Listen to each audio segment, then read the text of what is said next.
Hello दोस्तों, स्वागत है आप सभी का अतुल्य आर्यस ऑनलाइन क्लासेस में। दोस्तों, रीट एसएससी की जो डेली टेस्ट सीरीज अपनी चल रही है, आज उसका 45वां टेस्ट है और आज के इस टेस्ट में अपनी संसद से जुड़े हुए कुछ प्रश्नों के विषय में बात करेंगे। वो सारे क्वेश्चन देखेंगे जो इम्पोर्टेंट है रीट की दृष्टि से और किसी भी परीक्षा में पूछे जा चुके हैं। साथ ही उनसे जो जुड़े हुए कुछ फैक्ट हैं उनके विषय में भी बात करने वाले हैं। पिछले टेस्ट में हमने संसद से जुड़े हुए ही कुछ प्रश्नों को देखा था।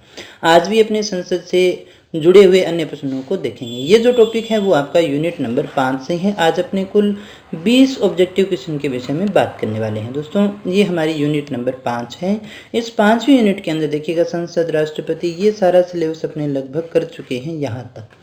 अभी अपने संसद से जुड़े हुए प्रश्नों को देख रहे हैं। दोस्तों, अगर इससे जुड़ा हुआ वीडियो आपको देखना है तो लगभग 35 मिनट के अंदर संसद को सारा समझा दिया गया है। लोकसभा और राज्यसभा को तुलनात्मक रूप से हमने सारी चर्चाओं के रूप में देख लिया है। अगर आप उस वीडियो को देखना चाहते हैं तो उसका लिंक जो है डिस्क्रिप्शन में आपको मिल जाएगा, या फिर आई बटन पर पूरी प्लेलिस्ट का लिंक है, वहाँ पर जाकर के आप पूरा सिलेबस देख सकते हैं। इसके अलावा मैं आपको बता दूँ कि अपने चैनल के ऊपर जो है रीट एसएसटी का लगभग सिलेबस कंप्लीट हो चुका है। हिंदी का सिलेबस आपका चल रहा है और जल्दी ही अपने इंग्लिश के सिलेबस को भी शुरू करने वाले हैं। तो चलिएगा शुरू करते हैं आज के टेस्ट को और देखते हैं आज का हमारा पहला प्रश्न जो है वो कौन सा है। दोस्तों, आज का हमारा पहला प्रश्न है, यदि उपाध्यक्ष लोकसभा की अध्यक्षता कर रहे हों तो उन्हें एक अधिकार प्राप्त है कि वह। अब यहाँ ध्यान दीजिएगा, हमेशा प्रश्न को अच्छे से पढ़ लिया कीजिए। ऑप्शन भी हमें उसके बाद में देखने होते हैं।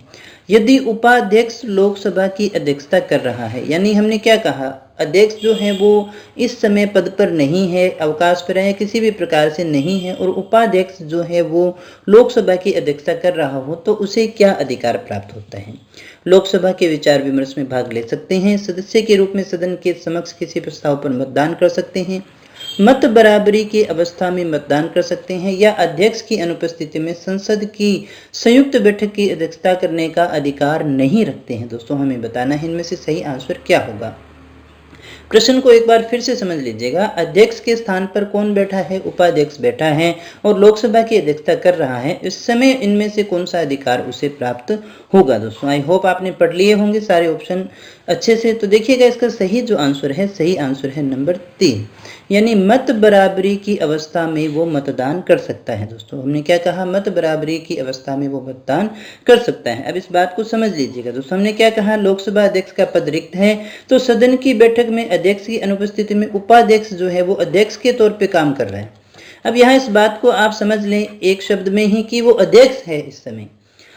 उपाध्यक्ष ही क्या हो गया, देखिए अध्यक्ष हो गया, क्योंकि वो अध्यक्ष की सीट पे बैठा है। तो जो अध्यक्ष के पास में अधिकार होते हैं, जो कार्य अध्यक्ष को करने होते हैं, वो सारे कार्य वो करेगा। यहाँ पर उपाध्यक्ष से संबंधित उसके पास में कोई भी कार्य नहीं होता है। दोस्तों, संसद के दोनों सदनों की संयुक्त बैठक है, संसद के दोनों सदनों की संयुक्त बैठक है, उसमें अध्यक्ष अगर अनुपस्थित है तो अध्यक्ष की अनुपस्थिति में उपाध्यक्ष पीठासीन होता है। तो ये बात हमारी सही हो जाती है। ये वाला सही नहीं है। दोस्तों, क्या कहा हमने, तो अध्यक्ष की तरह उपाध्यक्ष भी जब पीठासीन होता है तो वो पहली बार में मतदान नहीं कर सकता है, लेकिन अगर मत बराबर हो तो ऐसी दशा में वो अपना मत दे सकता है। यहाँ आप फिर से बोल रहा हूँ, इस बात को समझ लीजिएगा। जब अध्यक्ष की सीट पर बैठा है तो वो अध्यक्ष ही है, और अध्यक्ष क्या कर सकता है कि वो पहली बार तो मतदान नहीं कर सकता, लेकिन मत बराबर है तो बराबर होने की दशा में अपना मत दे सकता है। इसके अलावा देखिएगा, अध्यक्ष के रूप में जब वो कार्य कर रहा है तो लोकसभा के विचार विमर्श में भी वो भाग नहीं ले सकता, क्योंकि वो अध्यक्ष है और अध्यक्ष के भी लोकसभा के विचार विमर्श में भाग नहीं लेता है, तो वो उसमें विचार विमर्श नहीं कर सकता है जब अध्यक्ष पीठासीन हो। अब कंडीशन दूसरी देखिएगा चेंज हो जाती है। जो वास्तविक अध्यक्ष है वो पीठासीन है, और जो उपाध्यक्ष है, अब उपाध्यक्ष जो है वो सदन के अन्य सदस्यों की तरह ही होता है, उसमें और अन्य सदस्यों में कोई अंतर नहीं है। तो ऐसी स्थिति में उसे बोलने में, कार्यवाही में भाग लेने में और किसी भी प्रश्न के ऊपर मत देने का अधिकार होता है। दोस्तों, अब यहाँ ध्यान दीजिएगा, अगर उपाध्यक्ष है, अगर वो उपाध्यक्ष ही है तो वो अन्य सदस्यों के बराबर है, वही अधिकार मिलेंगे जो अन्य को मिलते हैं। लेकिन उपाध्यक्ष अगर अध्यक्ष की सीट पे है तो उसको अध्यक्ष वाले जो सारे अधिकार हैं वो मिल जाते हैं। दोस्तों, बात करते हैं अगले प्रश्न की। अगला हमारा प्रश्न है, दूसरा हमारा प्रश्न है, लोकसभा का सचिवालय सीधे नियंत्रित होता है गृह मंत्रालय से या संसदीय मामलों के मंत्रालय के द्वारा, प्रधानमंत्री के द्वारा, या फिर लोकसभा के अध्यक्ष के द्वारा। हमें बताना है कि लोकसभा का जो सचिवालय है वो सीधे सीधे किसके द्वारा नियंत्रित होता है। 4 ऑप्शन आपके सामने है, केंद्रीय गृह मंत्रालय है, संसदीय मामलों के मंत्रालय है, प्रधानमंत्री है, या फिर लोकसभा का अध्यक्ष है। क्या होगा दोस्तों इसका सही आंसर? तो दोस्तों इसका सही आंसर है लोकसभा का अध्यक्ष, यानी 4 नंबर ऑप्शन हमारा सही है। लोकसभा के अध्यक्ष के द्वारा जो है लोकसभा का सचिवालय है वो सीधे नियंत्रित होता है दोस्तों। लोकसभा सचिवालय लोकसभा अध्यक्ष के निर्देश और नियंत्रण में कार्य करता है। अब इस बात पे ध्यान दीजिएगा, लोकसभा का जो सचिवालय है वह लोकसभा अध्यक्ष के ही निर्देश और नियंत्रण में कार्य करता है। उसको जो है सचिवालय के कर्मचारियों पर, सदन के परिसर पर और संसद भवन संपदा पर सर्वोच्च अधिकार प्राप्त होता है। सारे अधिकार इसके पास में हैं, लेकिन वह इस प्राधिकार का प्रयोग जो है वो लोकसभा के महासचिव की सहायता से करता है। किसकी सहायता से करता है? महासचिव की। यानी लोकसभा की जो भी चीजें हैं, क्या है, कर्मचारी है, सदन का परिसर है, संसद भवन की संपदा है, उन पे सर्वोच्च अधिकार किसके होते हैं? लोकसभा के अध्यक्ष के ही होते हैं दोस्तों। बात करते हैं अगले प्रश्न की। अगला हमारा प्रश्न है, तीसरा प्रश्न क्या कह रहा है? लोकसभा में किसी विधेयक पर आम बहस निम्न में से किस स्तर पर होती है? हमें ये बताना है। विधेयक की प्रस्तुति के समय, द्वितीय वाचन में, प्रतिवेदन स्तर पर, या फिर तृतीय वाचन में। हमें बताना है लोकसभा में कोई भी विधेयक आया तो उस पर आम बहस जो होगी वो किस स्तर पर होती है दोस्तों, हमें ये बताना है। किस स्तर पर होती है दोस्तों? क्या है इसका सही आंसर? तो इसका जो सही आंसर है वो है नंबर 2, यानी द्वितीय वाचन में होती है। देखिएगा, एक होता है प्रथम वाचन, एक होता है द्वितीय वाचन और एक होता है तृतीय वाचन। प्रथम वाचन क्या होगा? विधेयक को पूरे स्थापित करने का प्रक्रम जो होता है उसका प्रथम वाचन ही होता है। दूसरा जो वाचन है, द्वितीय वाचन में ही क्या होता है? विचार विमर्श होता है दोस्तों। द्वितीय जो हमारा वाचन है उसी के अंदर विधेयक पर विचार विमर्श होता है। सभा के सारे जो सदस्य हैं इस पर आम बहस करते हैं। दूसरे वाचन में ही सभा विधेयक को प्रवर समिति या दोनों सभाओं की किसी संयुक्त समिति के पास में भेज सकती है, सौंप सकती है।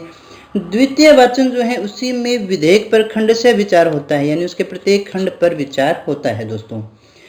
अब देखिएगा, प्रभारी सदस्य का ये जो प्रस्ताव है, विधेयक या यथा संशोधित विधेयक पारित किया जाए तो ये ही क्या कहलाता है? तृतीय वाचन कहलाता है दोस्तों। बात करते हैं अगले प्रश्न की। अगला हमारा प्रश्न है, चौथा प्रश्न क्या कह रहा है? निम्न में से कौन सी शक्तियां लोकसभा को राज्यसभा की तुलना में अनन्य रूप से प्राप्त है? प्रश्न को समझ लीजिएगा, ऐसी कौन सी शक्तियां हैं जो लोकसभा को राज्यसभा की तुलना में अनन्य रूप से प्राप्त है दोस्तों? कौन कौन सी हैं? ये 4 शक्तियां हैं। धन या वित्त विधेयक केवल लोकसभा में प्रस्तुत किया जाता है। धन विधेयक के निरस्तीकरण अथवा संशोधन के संबंध में, मंत्री परिषद के उत्तरदायित्व के संबंध में और अखिल भारतीय सेवाओं के सृजन के संबंध में। हमने कहा लोकसभा की तुलनात्मक रूप से अपने देख रहे हैं, इस प्रकार के प्रश्न आते हैं दोस्तों। क्या होगा दोस्तों इसका सही आंसर? इसका जो सही आंसर है इन चारों में से हमें बताना है। 1 2 3 4 चारों सही है, 1 2 3 सही है, 1 3 4 सही है, या फिर 2 3 4 सही है दोस्तों। कौन सा है इसका सही आंसर? तो दोस्तों इसका जो सही आंसर है वो है 1 2 3, यानी ये सही है, ये सही है, ये सही है, क्योंकि अखिल भारतीय सेवाओं का सृजन करने का जो अधिकार है वो किसके पास में है? वो राज्यसभा के पास में ही है दोस्तों। आर्टिकल 312 के तहत ये अधिकार जो है वो किसको दिया गया है? राज्यसभा को इसके बारे में अनन्य शक्ति प्राप्त है। अब देखिएगा, धन विधेयक को प्रस्तुत करना, उसको निरस्तीकरण और संशोधन के संबंध में जो भी अधिकार हैं आर्टिकल 109 को अपने देख सकते हैं, और मंत्रिपरिषद के उत्तरदायित्व के संबंध में 75(3), लोकसभा को राज्यसभा की तुलना में अनन्य रूप से शक्तियां प्राप्त है। लेकिन अगर अपने बात करें कि अखिल भारतीय सेवाओं के सृजन के संबंध में, निर्माण के संबंध में जो अधिकार है वो राज्यसभा को प्राप्त है दोस्तों। तो दोस्तों ये था हमारा प्रश्न का सही आंसर, यानी पहले 3 सही हैं। ये तुलनात्मक रूप से प्रश्न पूछा जाता है। बात करते हैं 5वें प्रश्न की। निम्न में से कौन सी राज्यसभा की एकांतिक शक्ति के अंतर्गत आता है? यानी एक ही है, इसी के पास में है दोस्तों। कौन सा है? ये 4 ऑप्शन है हमारे पास में। नई अखिल भारतीय सेवाओं का सृजन करना, आकस्मिक रीति में भारत के उपराष्ट्रपति का निर्वाचन करना, किसी राज्य की विधान परिषद की समाप्ति करना, अपने सभापति को अपदस्थ करना। क्या होगा दोस्तों इसका सही आंसर? क्या है इसका सही आंसर? इसका जो सही आंसर है वो है नई अखिल भारतीय सेवाओं का सृजन करना। अभी हमने इस विषय में बात भी की है दोस्तों। आर्टिकल 312 के अंतर्गत जो है नई अखिल भारतीय सेवाओं का सृजन करना है, तो उसके संबंध में जो अधिकार है वो केवल राज्यसभा के पास में ही प्राप्त हैं। 2 अधिकार इसके पास में अलग हैं जो लोकसभा के पास में नहीं होते हैं। अगले प्रश्नों में उनके विषय में भी बात करेंगे, एक अपने देख चुके हैं। बात करते हैं अगले प्रश्न की। अगला हमारा प्रश्न है, छठा प्रश्न, राज्यसभा में होते हैं, राज्यसभा में होते हैं कितने सदस्य होते हैं? 280 होते हैं, जिसमें से 20 राष्ट्रपति द्वारा मनोनीत होते हैं, 275 होते हैं, 18 राष्ट्रपति द्वारा मनोनीत होते हैं, 250 होते हैं और 12 सदस्य राष्ट्रपति द्वारा मनोनीत किए जाते हैं, या फिर 252 होते हैं जिसमें से 12 सदस्य राष्ट्रपति के द्वारा मनोनीत किए जाते हैं। क्या होगा दोस्तों इसका सही आंसर? तो दोस्तों इसका जो सही आंसर है वो है नंबर 3। 250 सदस्य होते हैं जिनमें से 12 सदस्य जो हैं वो राष्ट्रपति के द्वारा मनोनीत किए जाते हैं। आर्टिकल है हमारा 80 एक क और ख, इन दोनों को ही ले लेते हैं। क ख में जो कहा गया है कि राज्यों के और संघ राज्य क्षेत्रों के 238 से अनधिक प्रतिनिधियों और राष्ट्रपति द्वारा नामित और निर्देशित किए गए 12 सदस्यों से मिलकर राज्यसभा बनेगी। तो कितने होते हैं? 238 होते हैं और 12 जो हैं इसमें से मनोनीत होते हैं। दोस्तों आई होप आप इस बात को अच्छे से समझ गए होंगे।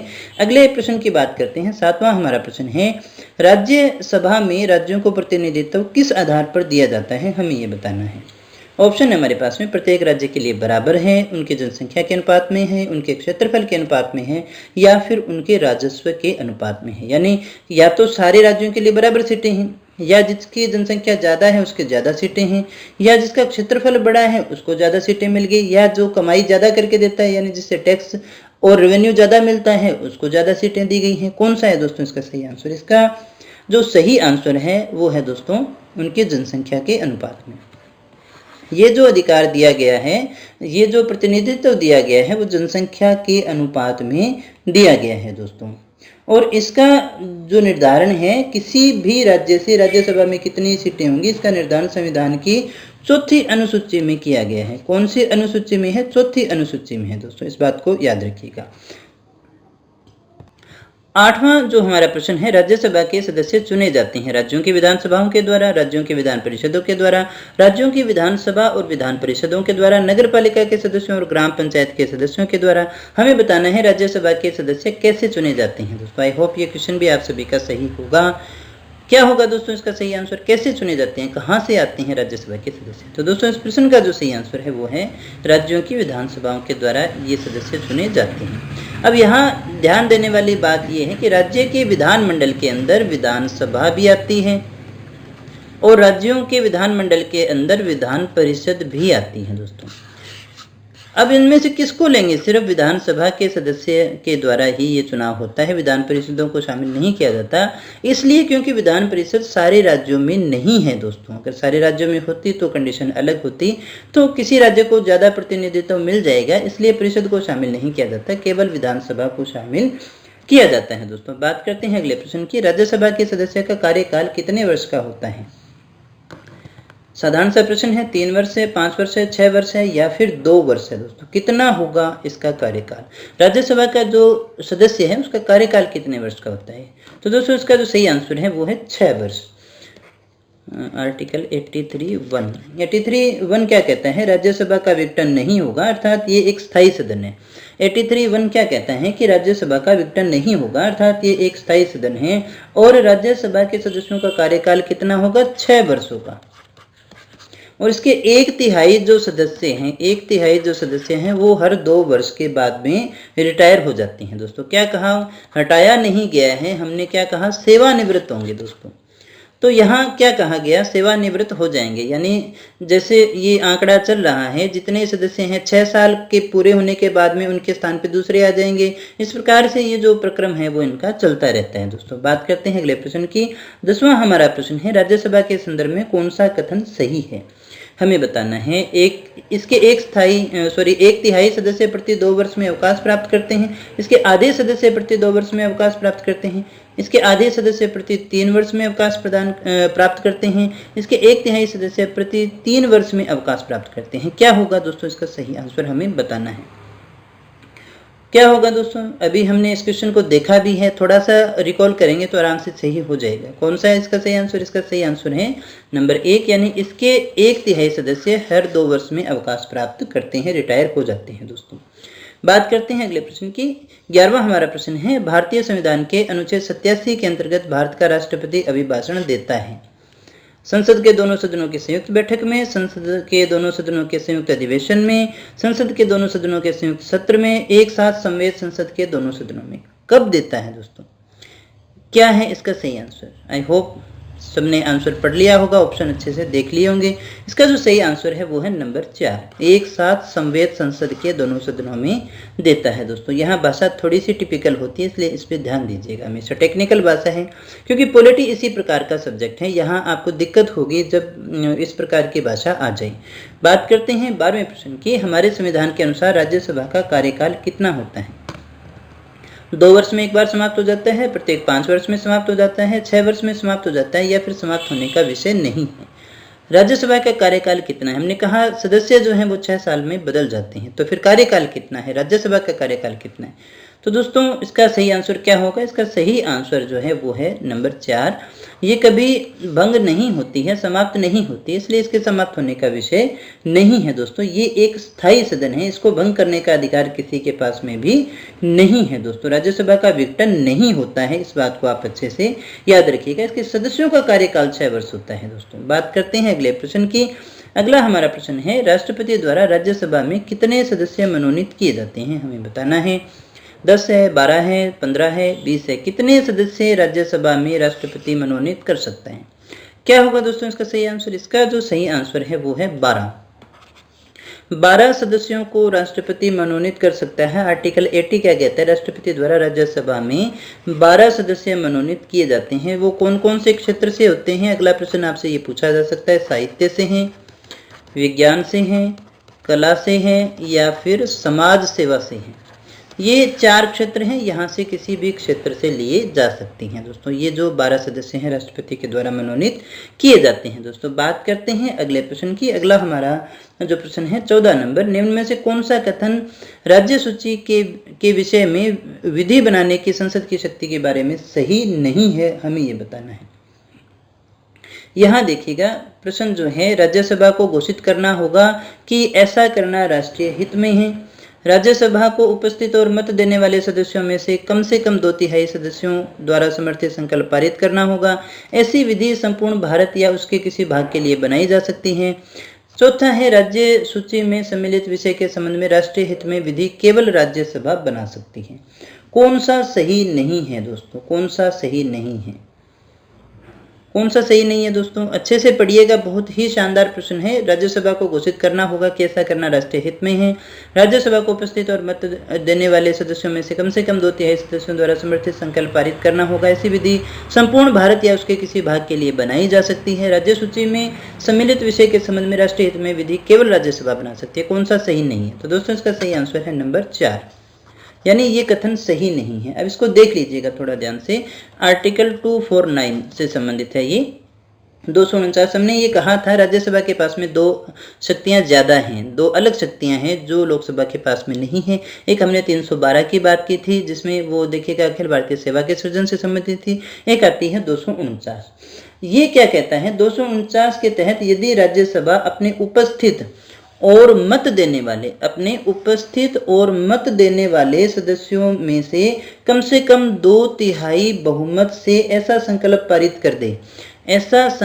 पारित कर दे कि राज्य सूची के किसी विषय पर विधि बनाना राष्ट्रीय हित में आवश्यक है। ये क्या कहा गया? ये दोनों तथ्यों को जोड़ लीजिएगा। राज्यसभा उपस्थित और मत देने वाले सदस्यों में से कम 2/3 सदस्यों द्वारा ये संकल्प पारित कर दें कि राज्यसभा जो है, ये जो कानून है ये बनाना राष्ट्रीय हित में है दोस्तों, तो संसद उस विषय पर विधि बना सकती है। तो उस विषय पर कौन विधि बना सकती है? संसद बना सकती है।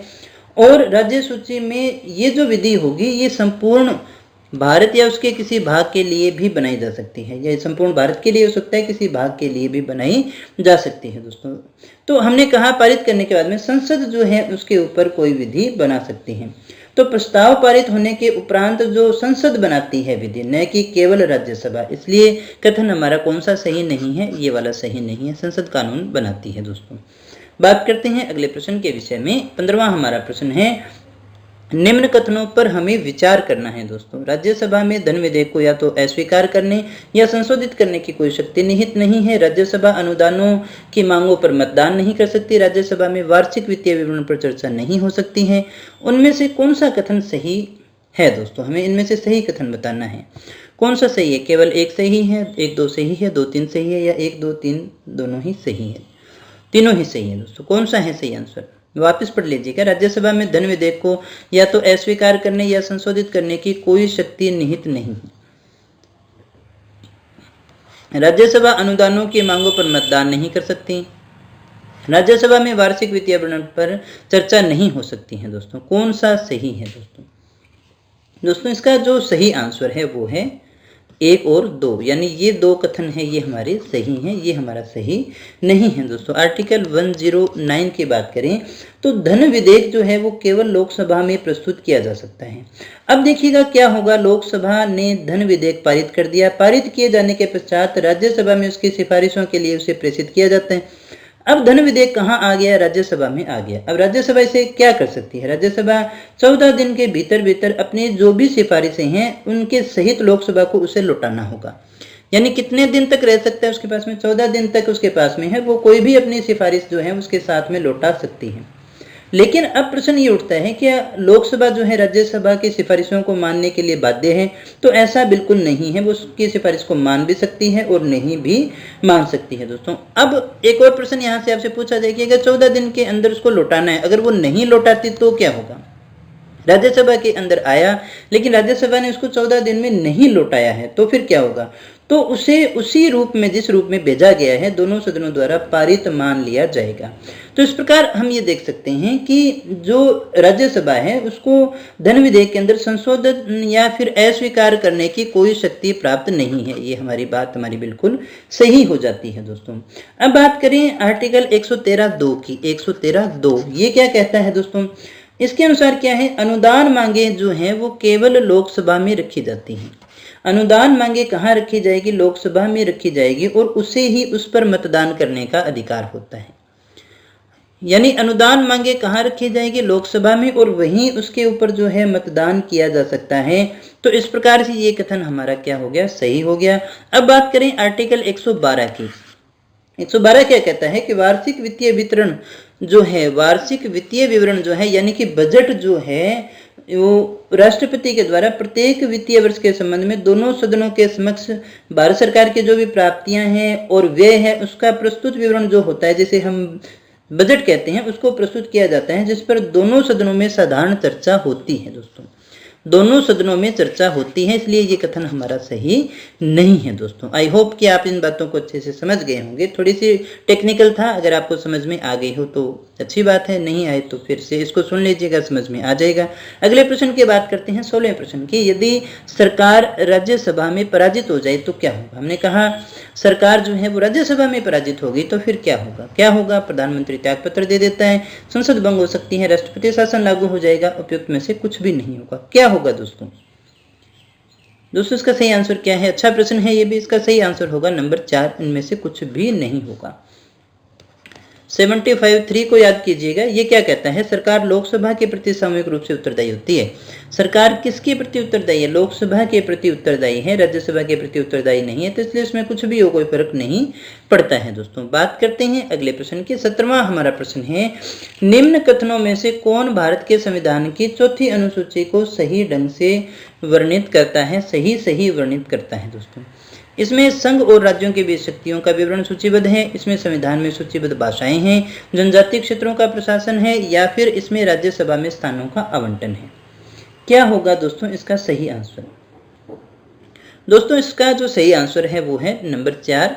ये हमारी 4थी अनुसूची से संबंधित है। 4थी अनुसूची से संबंधित कौन सा है? ये वाला कथन है हमारा, यानी राज्यसभा में राज्यों के लिए अलग अलग स्थानों का आवंटन है दोस्तों।